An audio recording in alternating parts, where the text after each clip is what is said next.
இந்த பரந்தூர்ல ஏர்போர்ட் கட்டிரு. கட்டுப்பா கட்டு பாப்போம். வாய்ப்பு இல்ல ராஜா. நேற்று நாம் தமிழர் கட்சி சார்பில் நடைபெற்ற ஆர்ப்பாட்டத்தில் பேசிய சீமான், முடிந்தால் பரந்தூரில் விமான நிலையம் கட்டிப்பாருங்கள் என கூறி திமுகவிற்கு சவால் விடுத்துள்ளார். கோச்சுப்பா, ஆனா நாங்க கறி திங்காம சாராயம் குடிக்காம செத்து போயிருவோம். எங்களுக்கு என்ன நடுக்கு வந்துடும்.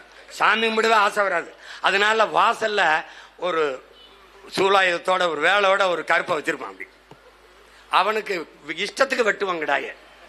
என் மயன் மாவீரனுக்கு 120 கிடாய போட்டோம். காது வித்து முடி இறக்கும் போது எங்க பாட்டி இந்த பக்கம் திரும்பி இருந்தா கருப்பு எங்களை பார்த்துருந்தான். போட்டா அடி பின்னிடுவோம். அந்த வாசல்ல ஒரு கருப்பு நிக்கிறான்ல, அவன் யாரு வந்தான்.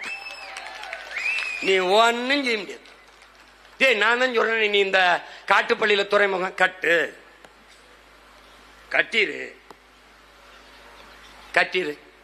இந்த பரந்தூர்ல ஏர்போர்ட் கட்டிரு. கட்டுப்பா கட்டு பாப்போம். வாய்ப்பு இல்ல ராஜா.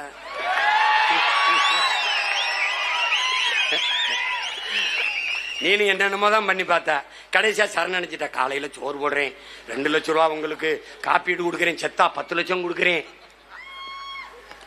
அத முத நாளே சொல்லியிருக்கலாம். பெரிய புத்திசாலி. ஏன்னா நான் முதலாளிகிட்ட வேலை செய்வேன், ஆனா செத்தா காசு கவர்மெண்ட் கொடுக்கும். எப்படிப்பட்ட ஆட்சியாளர்கள், எப்படிப்பட்ட அறிஞர்கள். அவனுக்கு என்னடா இருக்கு?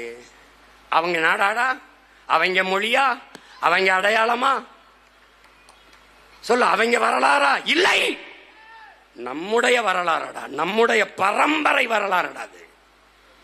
அப்படிப்பட்ட வீர பரம்பரையில் வந்தனா சோரம் போனார்கள். தமிழர்கள் தன்னின வரலாற்றை மறந்து சோரம் போனார்கள் என்று வரக்கூடாது. செய்திகளை உள்ளது உள்ளபடி தெரிந்து கொள்ள ரெஃப்ளெக்ட் நியூஸை சப்ஸ்கிரைப் பண்ணுங்க.